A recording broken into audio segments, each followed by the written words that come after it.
Una noche de octubre de 2016, un agricultor de Arkansas estaba sentado en su camioneta justo afuera de su campo y empezaba a impacientarse. De repente, otro auto se detuvo a su lado y el agricultor se bajó. Segundos después,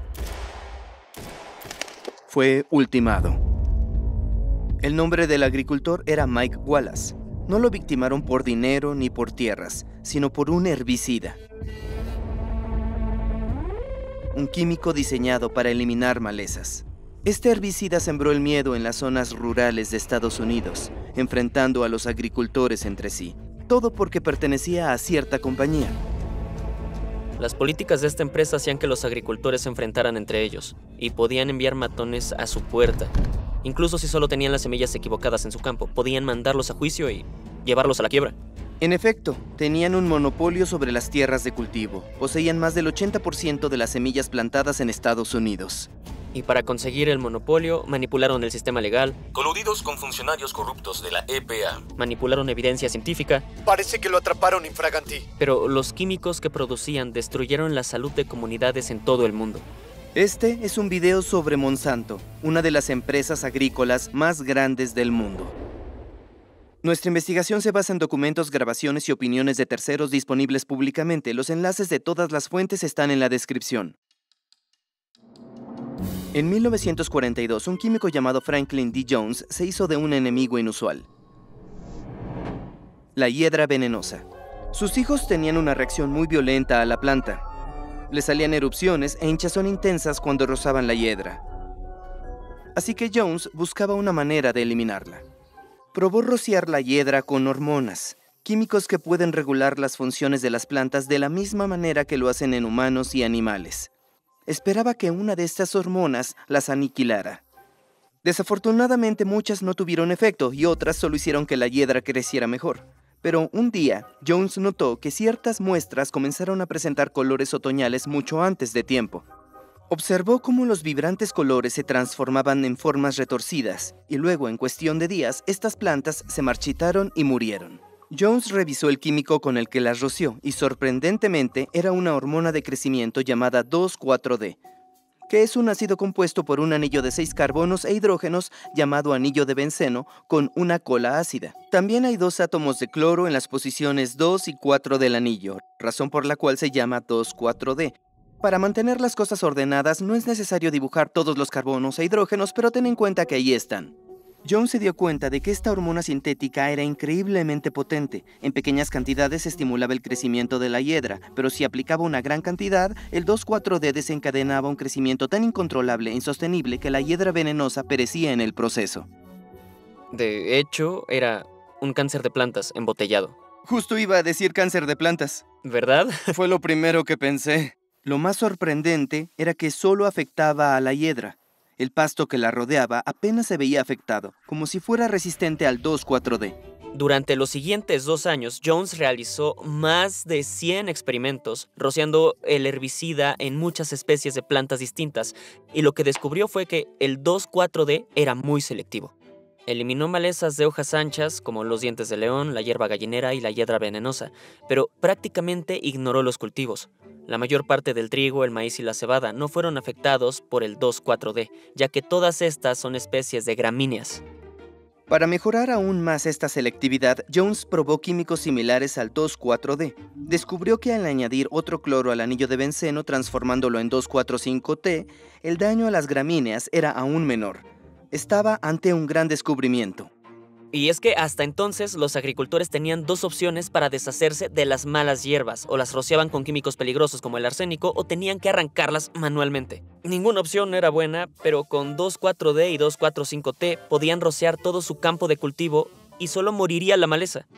Jones había dado con los primeros herbicidas selectivos verdaderamente utilizables, así que se apresuró a patentarlos en 1945, justo cuando la guerra estaba terminando. Después de la victoria de los aliados, se levantaron las restricciones de secreto de patentes en la mayoría de los países y resultó que había otros científicos en Estados Unidos y en el Reino Unido que descubrieron estos herbicidas de manera independiente. Pronto, el mundo fue bendecido con modernos herbicidas milagrosos como Weed On, Weed A Bomb y Endoweed, formulaciones de los herbicidas 2,4-D y 2,4,5-T. Este hombre está listo para eliminar las malas hierbas porque lo va a hacer de la manera fácil. Estos químicos literalmente reemplazaron al azadón en campos de cultivo y hasta en vías de tren y aceras. Y son, en esencia, los responsables de este hermoso césped verde estadounidense, solo pasto y nada más. Porque con estos herbicidas, papá supo que ya no había excusa para tener un jardín lleno de maleza. A fines de la década de 1940, el negocio de los herbicidas se había convertido en una industria de aproximadamente $10 millones y todos querían participar, incluyendo una de las compañías químicas más grandes de la época, Monsanto. Una de las principales fábricas de herbicidas de Monsanto estaba en Nitro, Virginia Occidental, donde producían casi una tonelada de 2,4,5-T al día. En 1949, el negocio de Monsanto estaba en auge cuando repentinamente la fábrica explotó. Más de 100 trabajadores salieron corriendo y vieron una nube oscura que se elevaba 40 metros sobre la fábrica. Observaron cómo un polvo negro y maloliente comenzaba a caer sobre sus rostros. En cuestión de horas, muchos de estos hombres se enfermaron. Primero tuvieron dolores de cabeza y náuseas, pero luego su piel comenzó a llenarse de protuberancias, pústulas y acné. Las lesiones en los rostros de algunos de los trabajadores eran tan graves que los médicos internos de Monsanto tuvieron que retirarles capas de piel en un intento por eliminarlas. Los médicos señalaron más tarde que cuando estos hombres estaban juntos en una habitación cerrada, había un olor fuerte. Escribieron: creemos que estos hombres están secretando una sustancia química extraña a través de su piel, pero ni los médicos ni nadie más en Monsanto sabían qué sustancia era, porque tanto el 2,4,5-T como el 2,4-D se anunciaban como muy seguros. Cuando los herbicidas se introdujeron por primera vez, Jones, el inventor original, comentó que conocía a gente que se había rociado o bebido los herbicidas por accidente y no sufrían efectos adversos en su salud. Estaban bien. Y uno de los médicos comentó después: yo tomé medio gramo de 2,4-D puro al día durante 3 semanas. Juzguen ustedes los resultados. Eran los 40 y la gente estaba un poco loca, pero sí, parecía muy seguro. En Nitro, Monsanto analizó los demás ingredientes que estaban utilizando para fabricar el 2,4,5-T, pero aún no podían encontrar qué ocasionaba que la piel de sus trabajadores reaccionara de esa manera. Aparentemente ahí fue donde detuvieron la búsqueda.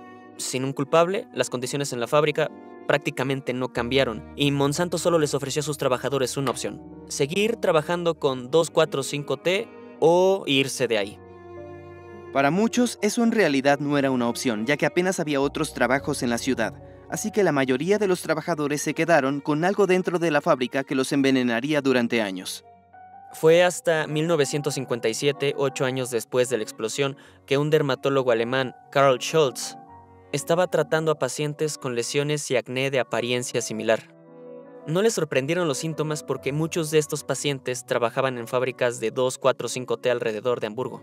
Pero cuando Scholz probaba estos ingredientes de la lista de instrucciones en orejas de conejo que tenía en el laboratorio, no había ninguna reacción. Y esto lo desconcertaba, porque en sus pruebas esos ingredientes no hacían nada y al mismo tiempo causaban dolorosos trastornos cutáneos dentro de las fábricas de 2,4,5-T. Para hacer 2,4,5-T se comienza con tetraclorobenceno, un anillo de benceno con 4 átomos de cloro unidos a él. Estos átomos de cloro son muy electronegativos, por lo que quieren robar electrones de los átomos cercanos. Afortunadamente para ellos, los 6 carbonos en el anillo de benceno están compartiendo sus electrones en estas nubes difusas con forma de don alrededor del anillo. Eso es lo que representa este círculo en el diagrama. Los átomos de cloro atraen esta nube de electrones acercándola hacia ellos. Como resultado, los carbonos en el anillo de benceno adquieren una ligera carga positiva y los cloros una ligera carga negativa. Ahora, al calentar el tetraclorobenceno con hidróxido de sodio, uno de los iones hidróxido negativos querrá unirse a uno de los carbonos con ligera carga positiva del anillo de benceno, y al lograrlo, expulsa al átomo de cloro ocupando su lugar. Esto crea triclorofenol, o TSP, un ingrediente clave en la fabricación del herbicida. A partir de aquí, si la reacción se mantiene a 170 grados Celsius, se puede añadir una serie de químicos para convertir esta cola de oxígeno en un ácido, obteniendo 2,4,5-T. En teoría, eso es todo. Si sigues estos pasos exactos y controlas las condiciones, ninguno de estos ingredientes explica las horribles erupciones faciales que estaban experimentando los trabajadores de Nitro. Pero para Scholz esto no era suficiente. Tal vez las condiciones no eran perfectas, quizá hubiera algo en este proceso, alguna reacción secreta que estuviera contaminando todo el suministro de sustancias químicas. Lo ideal es que el proceso industrial de transformar tetraclorobenceno en 2,4,5-T ocurra a 170 grados Celsius. Pero si la temperatura sube incluso solo unos cuantos grados más, habrá de pronto suficiente energía en el sistema para que dos moléculas de TCP se fusionen. Esto crea una molécula comúnmente conocida como dioxina. Se forma solo en cantidades ínfimas, por lo que se podría esperar terminar con aproximadamente 1 o 2 moléculas de dioxina por cada 100.000 moléculas de 2,4,5-T. Parecía demasiado poco para ser un problema. Sin embargo, Schultz decidió probarlo. Tomó un poco de TCP, esta vez contaminado con cantidades mínimas de dioxina, y lo frotó en su propia piel. Y le salió el mismo acné que los trabajadores de la planta de nitro. Al darse cuenta de la amenaza, Scholz se puso en contacto de inmediato con todos los grandes productores de químicos en Alemania. Y una de estas empresas alemanas incluso les envió cartas a Monsanto y a Dow, el otro gran productor de herbicidas en Estados Unidos, y les advirtieron que los efectos causantes del acné se debían a la contaminación por subproductos, refiriéndose a la dioxina. Incluso detallaron el momento preciso del proceso en el que ocurría la contaminación, y qué hacer para prevenirla. Pero Monsanto negó haber recibido estas cartas y Dow dijo que las traspapelaron. A pesar de esto, era evidente para ambas compañías que algo en la producción de 2,4,5-T estaba envenenando a sus trabajadores. Pero Monsanto no advirtió a la gente sobre el peligro, tal vez porque los herbicidas estaban a punto de hacerles ganar mucho dinero. En 1961, el presidente de Vietnam del Sur estaba en guerra con el recién fundado Viet Cong. Esta fuerza guerrillera buscaba derrocar su gobierno y unir Vietnam bajo un régimen comunista. El Viet Cong dominaba la selva. Tendían trampas mortales a sus enemigos y los emboscaban utilizando túneles subterráneos. Vietnam del Sur estaba perdiendo la guerra, por lo que el presidente debía tomar una decisión: o aceptaba la derrota en la selva o la destruía.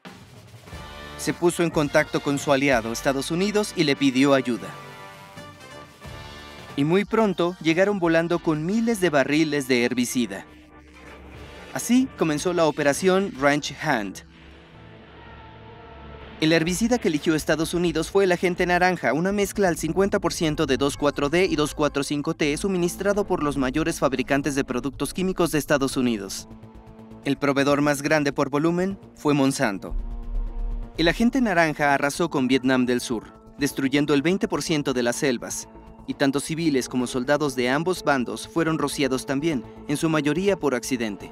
El gobierno les aseguró que no era tóxico para humanos, animales, ni para el agua potable, pero Monsanto y Dow sabían que no era así. Durante la operación Ranch Hand intercambiaban información sobre sus herbicidas en secreto, y en una de las cartas, Dow reconoció que la dioxina, que había estado contaminando el 2,4,5-T durante años, era el compuesto más tóxico que jamás habían experimentado, y que incluso cantidades mínimas causaban acné incapacitante. Para 1965 era evidente que ambas empresas comprendían el tipo de amenaza que representaba la dioxina. Y sin embargo, no hay registros de que Monsanto o Dow hayan enviado algún comunicado al gobierno de Estados Unidos advirtiendo sobre la amenaza. De hecho, se dice que el vicepresidente de Dow comentó: si el gobierno se entera de esto, toda la industria sufrirá. Como resultado, Estados Unidos roció Vietnam del Sur con 72 millones de litros de agente naranja, en los cuales había solo 80 litros de dioxina. Y aunque eso no parezca mucho, el daño fue irreparable. Civiles y soldados de ambos bandos sufrieron de enfermedades de la piel y cáncer. Hubo niños que nacieron con discapacidades físicas y mentales. Según algunas estimaciones, hasta 3 millones de personas sufrieron los efectos del agente naranja. Esto indignó al público. En 1967, 5.000 científicos firmaron una petición dirigida al presidente en la que condenaban su uso de los herbicidas.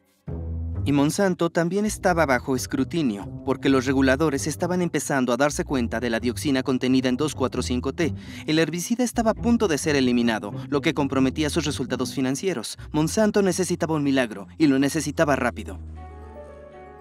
Su idea era reemplazar el 2,4,5-T con un herbicida más seguro, pero después de 9 años de investigación no habían conseguido nada. Todos los científicos del Departamento de Agricultura se referían a esta nueva iniciativa como una zona muerta. Uno de los últimos científicos que quedaban en el proyecto era John E. Franz, y a principios de 1970, él también estaba a punto de rendirse. Pero antes de abandonar el proyecto, Franz decidió realizar una última serie de experimentos. Pensó en 19 posibles compuestos que podrían funcionar como herbicidas y decidió probarlos. Preparó el primer herbicida, pero no ocurrió nada. La planta se encontraba bien y el herbicida no tuvo ninguna efectividad. Entonces decidió probar el segundo herbicida y lo aplicó en una planta.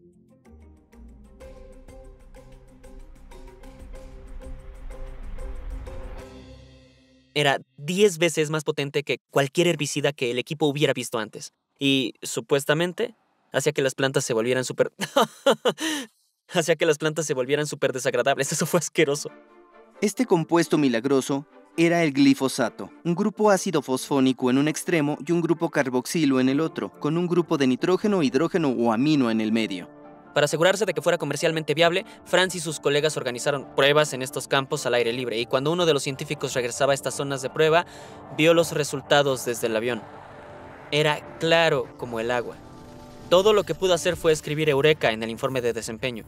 Era el mejor herbicida que habían visto. ¿Y qué lo hacía tan efectivo para eliminar plantas? Bueno, para sobrevivir, las plantas utilizan una vía química, una serie de reacciones para crear 3 aminoácidos importantes, ácidos sin los cuales morirían. Este proceso se conoce como la vía del Shikimato, porque comienza con el ácido shiquímico, nombrado así por la flor japonesa shikimi.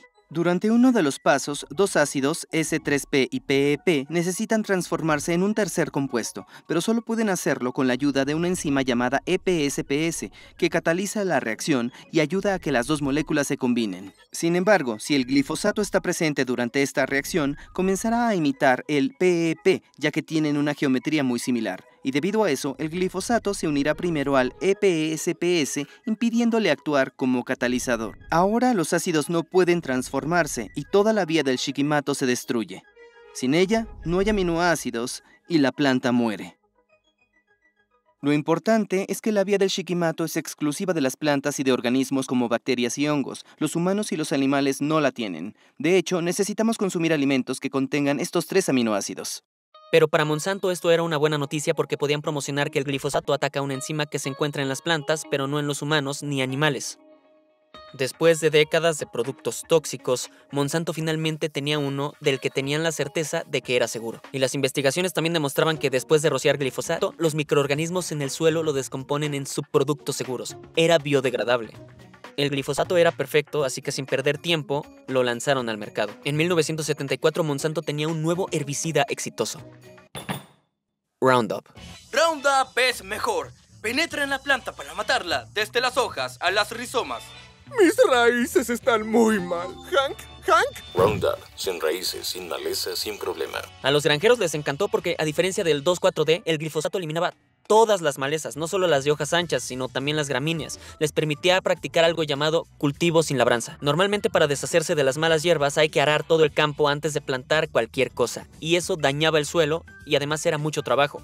Pero con Roundup lo que se hace es rociar todo el campo, todo se muere y luego se siembra directamente en los residuos. Era más fácil, rápido y económico. Y además Roundup era seguro de usar, lo promocionaban como más seguro que la sal de mesa e incluso tan seguro como para beberlo. Roundup se puede usar en lugares donde juegan niños y mascotas y se descomponen materiales naturales. A finales de los años 80, Monsanto estaba vendiendo más de 3 millones de kilos de Roundup y ganando $1,000 millones al año. Y no iban a compartir ni un centavo de ese dinero con nadie. Verás, con otros herbicidas como por ejemplo el Alaclor, que era bastante popular en ese momento, puedes modificar un poco la molécula aquí o allá, y el resultado seguirá siendo un herbicida muy potente. Así que si patentabas un herbicida específico, tus competidores podían seguir usando cientos de productos similares que funcionarían perfectamente bien sin violar tus derechos de patente. Pero el glifosato era distinto. Si modificabas la molécula de alguna manera, sus propiedades herbicidas desaparecían por completo. Así que en Monsanto podían estar tranquilos con la certeza de que hasta el año 2000 serían los únicos que podrían venderlo. Pero había un pequeño problema con el glifosato. A diferencia del 2,4-D que solo mata las malezas de hojas anchas, Roundup mata todo. Rocié algunas de mis propias plantas de interior y, bueno, puedes ver los resultados. Lo más probable es que si es verde, no sobrevive a Roundup. Y esto era un problema porque los agricultores solo podían rociar Roundup en sus campos 2 veces, ya fuera justo antes de plantar las semillas o justo después de una cosecha. Pero para Monsanto esto no era un obstáculo. Pensaban que si lograban hacer que los cultivos como la soya o el maíz fueran resistentes a Roundup, los agricultores podrían rociarlo en sus campos durante todo el año y seguiría matando la maleza, pero no afectaría a los cultivos resistentes a Roundup. Cultivos que Monsanto podría venderles. Como resultado, tendrían el monopolio completo del herbicida y del suministro de semillas. La idea de Monsanto era esta: si el glifosato bloquea la enzima EPSPS en las plantas, entonces podrían editar el ADN de la planta para que las células produzcan más EPSPS. Si hay suficiente cantidad de la enzima, entonces el glifosato no puede bloquearla toda y así la planta puede sobrevivir. Intentaron esto con petunias, pero no funcionó.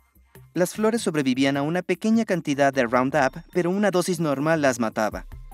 En Monsanto estaban desconcertados y no tenían tiempo para descansar porque, aunque del glifosato y del Roundup tenían las patentes, la de una semilla resistente al Roundup no, y sus competidores lo sabían. En 1985, una empresa llamada Calgene publicó un artículo en Nature que demostraba que habían logrado que el tabaco fuera ligeramente resistente al glifosato. El artículo era prometedor, pero sobre todo dejó claro en Monsanto que se les estaba acabando el tiempo. Los investigadores estaban desesperados y llamaron a esta carrera de patentes el Proyecto Manhattan. Y entonces uno de los ingenieros tuvo una idea genial. Monsanto tenía muchas fábricas donde convertían fosfato en glifosato, de las que se filtraba una gran cantidad de residuos. Así que, si hubiera sobrevivido algo en los residuos alrededor de estas fábricas, existía la posibilidad de que fuera resistente al glifosato. Los investigadores fueron a una de estas fábricas, tomaron una muestra y encontraron una cepa de salmonela. Esto los sorprendió porque la salmonela generalmente depende de la vía del Shikamato, pero ahí estaba, desarrollándose en el glifosato. Los científicos de Monsanto aislaron la secuencia genética de la salmonela y descubrieron que había desarrollado una forma de mutar la estructura de la enzima EPSPS de modo que el glifosato no pudiera unirse a ella y bloquear la vía del Shikamato. Los científicos tomaron este ADN de salmonela y lo cargaron en una pistola de genes. No está de aquí, pero es sorprendentemente similar. Pusieron miles de estas tiras de ADN de salmonela en partículas microscópicas de oro dentro de la pistola de genes que luego dispararon hacia el tejido de la planta a 1400 kilómetros por hora. Las partículas de oro bombardeaban las células de la planta y algunas lograban llegar al núcleo. Aquí el ADN se desprendía del oro y se integraba en los cromosomas de la planta. Ahora, cada vez que esta célula se dividía, copiaba el nuevo gen EPSPS. Los científicos de Monsanto plantaron semillas con estos genes en el campo y las rociaron con Roundup. Pero no ocurrió nada. La soya era resistente. Monsanto se aseguró de actuar rápidamente. Poco después encontraron bacterias aún más potentes y lograron hacer que otras especies de cultivos fueran inmunes también.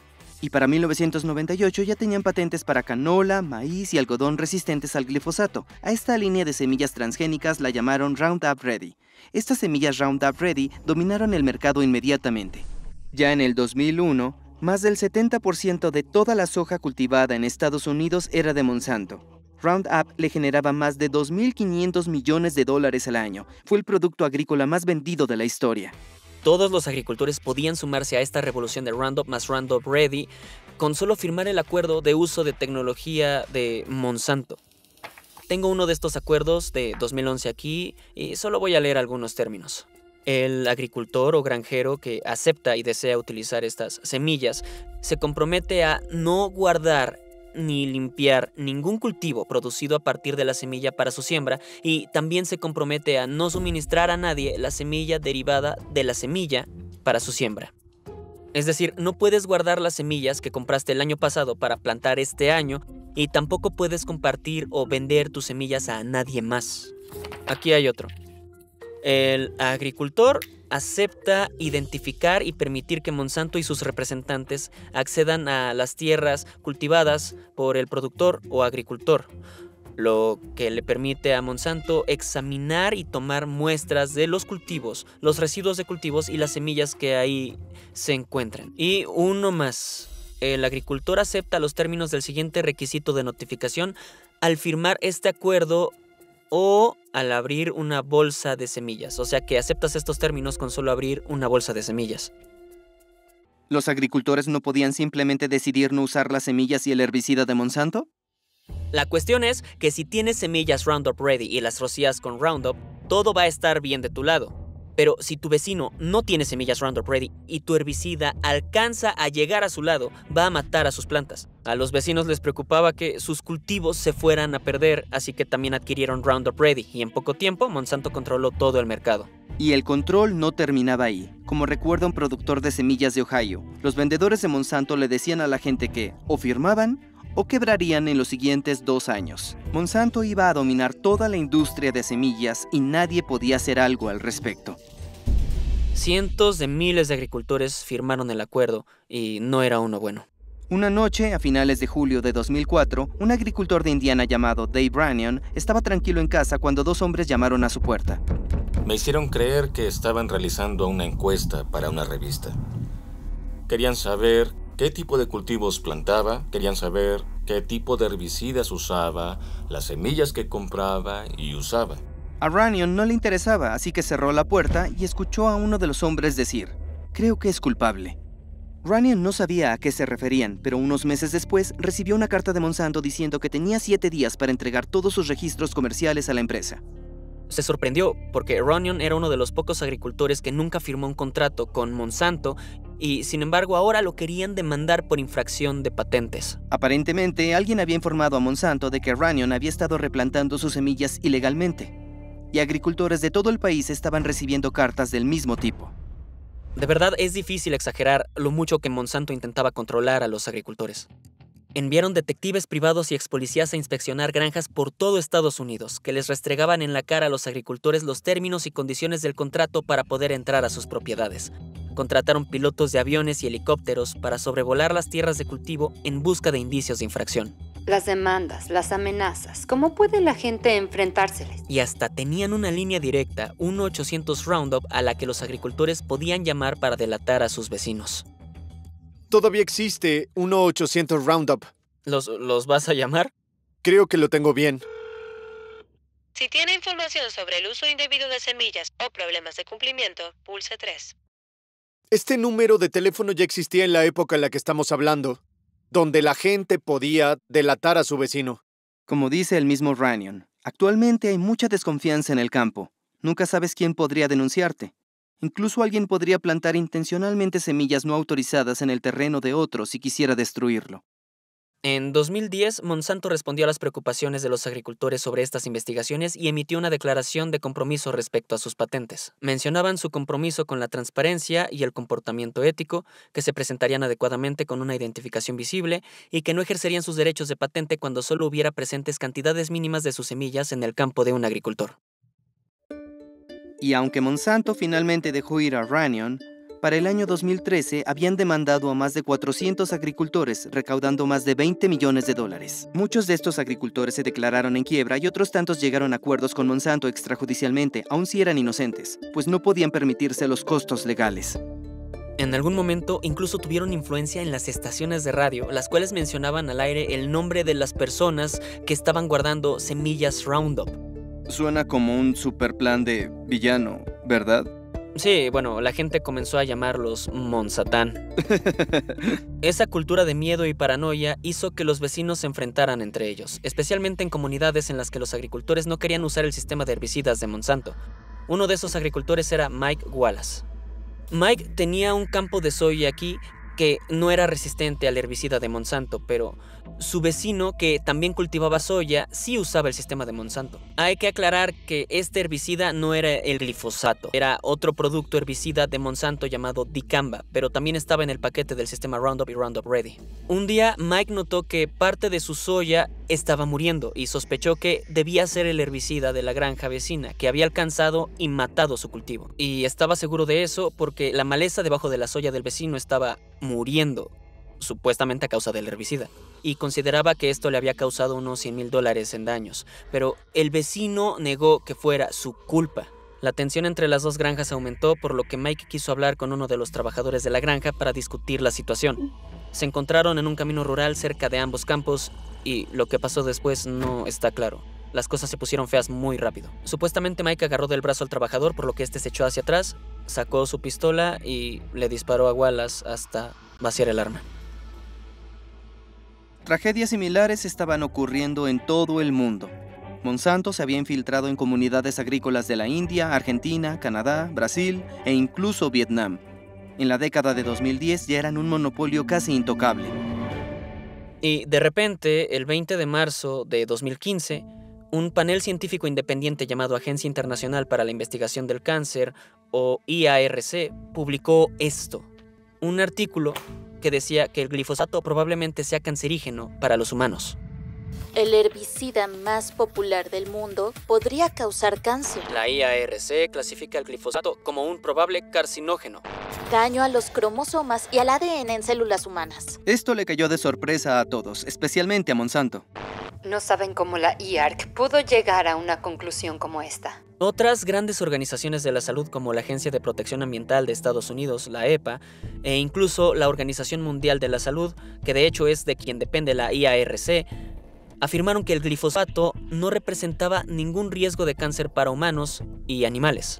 Creo que la clasificación de la IARC sorprendió tanto al público porque Monsanto había hecho un excelente trabajo durante más de 40 años, convenciendo al mundo de que este producto era más seguro que la sal de mesa. En Monsanto estaban tan furiosos por este fallo que ese mismo día enviaron una carta mordaz a la Organización Mundial de la Salud pidiendo que esta clasificación fuera rectificada de inmediato. Afirmaban que la IARC había ignorado decenas de estudios y que las conclusiones sobre el glifosato debían ser imparciales, exhaustivas y basadas en una ciencia de calidad.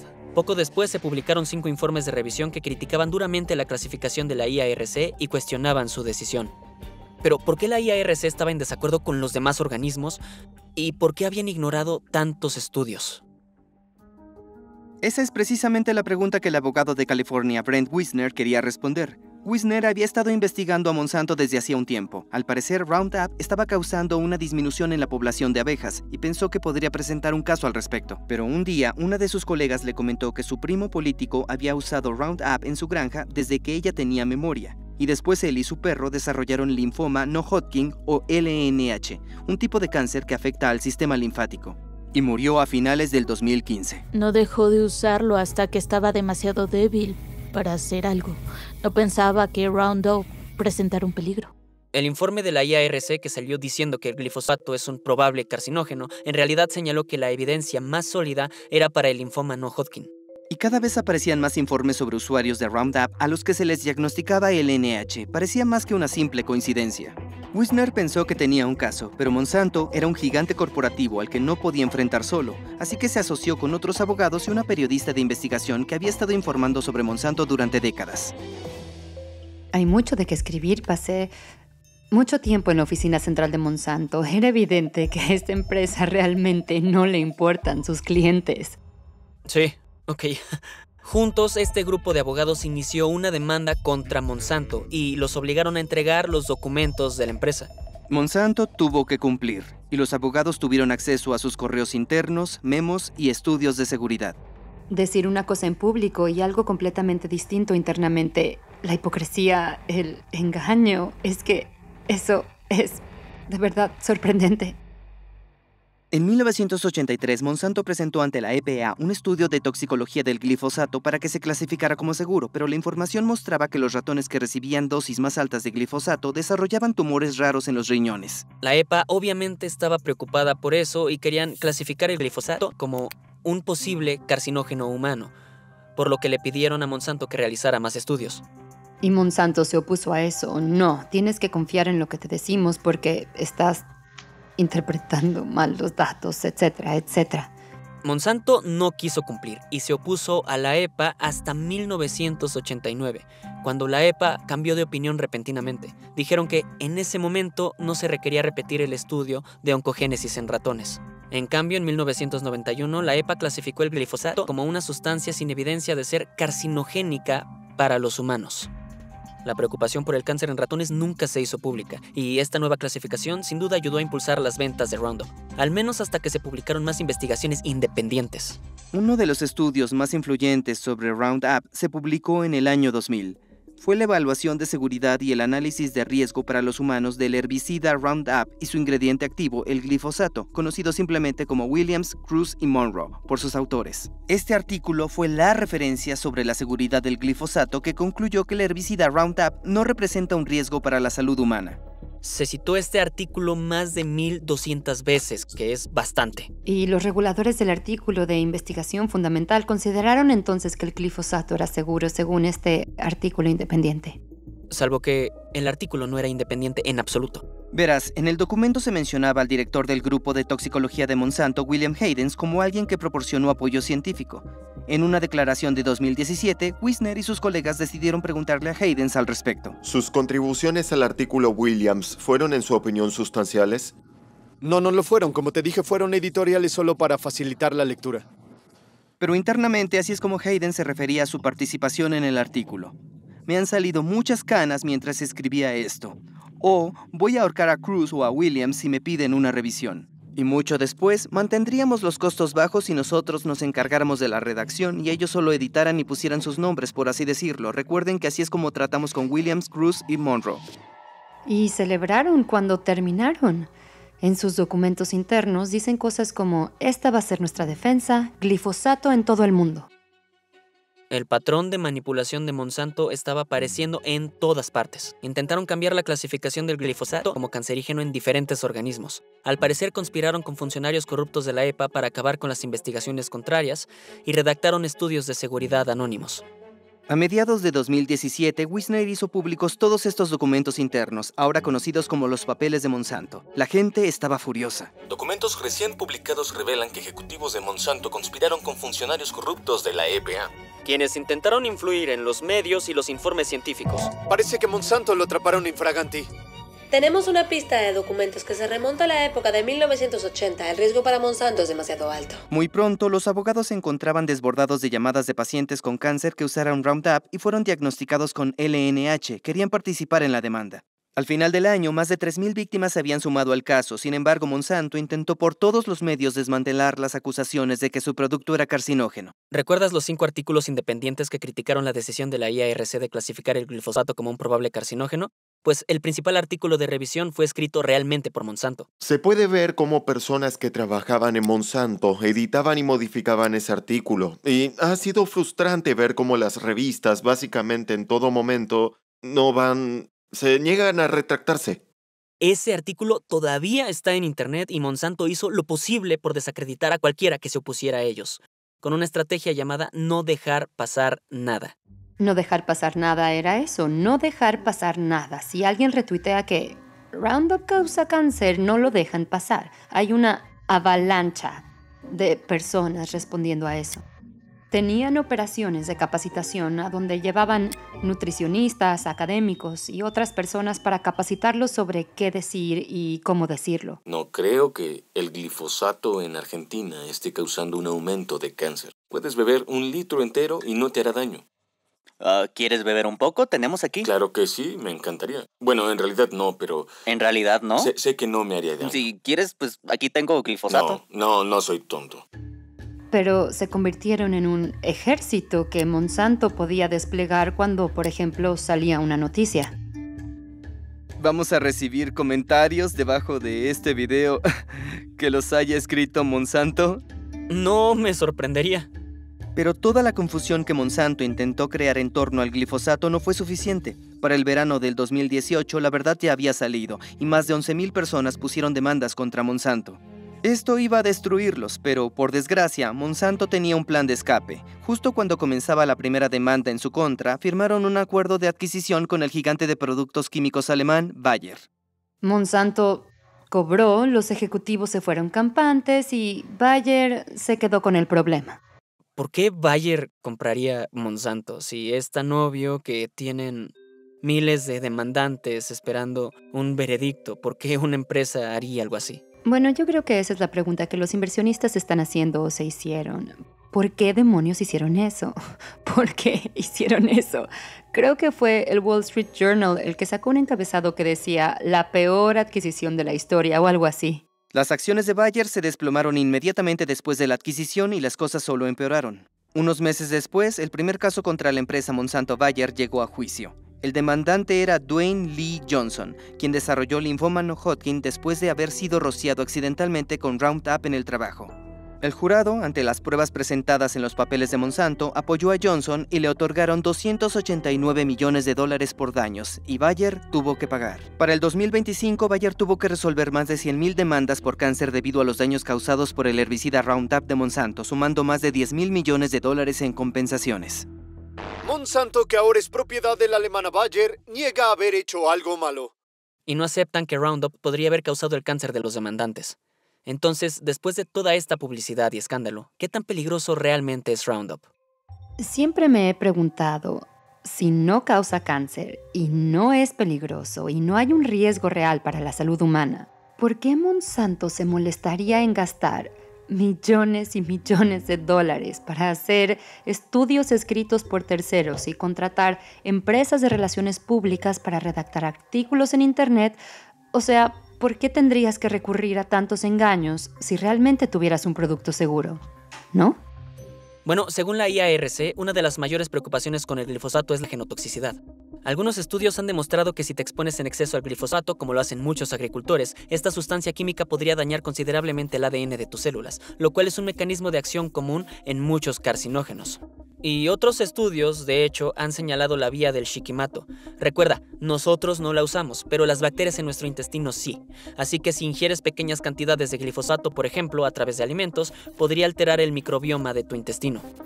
Si se puede alterar la enzima de la flora intestinal, enzima EPS-PS la sintasa, podría tener todo tipo de efectos. Ahora bien, la IARC nunca especificó a qué dosis el glifosato se vuelve realmente peligroso, solo que en general el glifosato es un probable carcinógeno. Y para ponerlo en contexto, otras cosas que están en la misma clasificación son comer carne roja o freír a alta temperatura o trabajar en un turno nocturno, pero estas están por debajo de la categoría número 1, que son carcinógenos seguros. Y aquí se encuentran el alcohol, el tabaco y la luz solar. Y para vincularlo con nuestro episodio anterior sobre los químicos eternos, el PFOA estaba en la categoría 1. Es sin duda un carcinógeno, pero el PFOS está en la categoría 2B, que es inferior al glifosato. Es un probable carcinógeno. Según los datos que he visto, el glifosato no parece ser un carcinógeno particularmente potente, pero una alta exposición a él ciertamente está asociada con un aumento moderado en la probabilidad de desarrollar tipos de cáncer. Y las personas que tienen exposiciones más altas evidentemente corren riesgos. Sí. Sin embargo, la EPA y muchas otras organizaciones como la Autoridad Europea de Seguridad Alimentaria aún discrepan con la IARC y afirman que el glifosato no es un probable cancerígeno. Pero los tribunales en Estados Unidos le han dicho repetidamente a la EPA que no están realizando un análisis adecuado, no están haciendo una evaluación correcta del glifosato, no están siguiendo sus propias reglas. Dijiste algo así como que el 50% de los artículos sobre la seguridad, investigación y toxicidad del glifosato probablemente están financiados por la industria. Es lo que se me ocurre ahora. Sinceramente podría ser mucho más del 50%. Definitivamente no creo que sea menos que eso. Siempre existe el deseo de estas empresas de controlar la ciencia. Hoy en día, Bayer sigue negando que el glifosato sea un carcinógeno. Ellos te dirán que no creen que tenga nada de malo. Sí.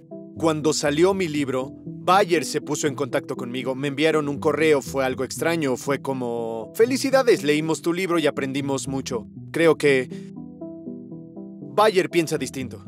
Y en realidad, Bayer eliminó el glifosato de los productos comerciales. Esta botella de Roundup que tengo aquí ya no contiene glifosato. Parte de la razón debe ser la reacción de la gente y las demandas, pero otra razón es que ya no funciona tan bien. Sobreutilizamos el glifosato. Desde los años 70, más de 60 especies de maleza se han vuelto resistentes al glifosato, al igual que esa primera muestra de salmonela encontrada cerca de la fábrica. ¿Qué ponen en esos sprays de Roundup si no es glifosato? Well, básicamente se volvió al inicio 2,4-D. ¿No es una locura?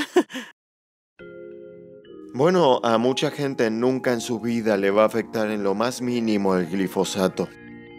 pero a otros puede desarrollar cáncer u otras enfermedades, y por eso es realmente importante proteger a los individuos más sensibles. Creo que otra parte del problema aquí es cómo una empresa tan grande como Monsanto puede infiltrarse en el ámbito académico. Tienen tantos recursos que pueden presionar a los científicos y manipular los resultados. Crean mucha confusión y logran evitar el castigo. Cuando no estableces barreras entre los regulados y los reguladores, generas desconfianza en la ciencia. Inherentemente, la ciencia siempre va a ser política, nunca va a estar desconectada de las realidades del mundo, siempre está socialmente construida. Pero podemos hacer mucho para establecer normas y regulaciones que busquen garantizar una mayor sensación de independencia y separación entre ellos.